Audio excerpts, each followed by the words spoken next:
بله. عزیزم کی اومدی؟ پس تو دوش میگیری من برم یه شام خوشمزه برات درست کنم.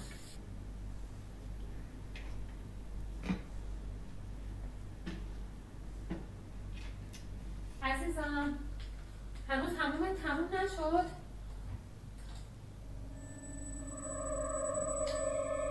همون نبود.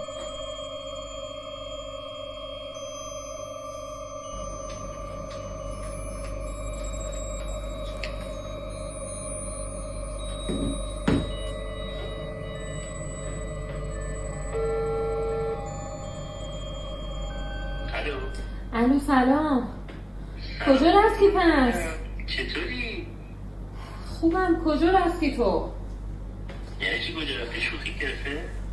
مگه همون نبودی؟ چی میگی مریم؟ تمام زدی؟ تو که میدونی من یه هفته است رفتم معمولیه.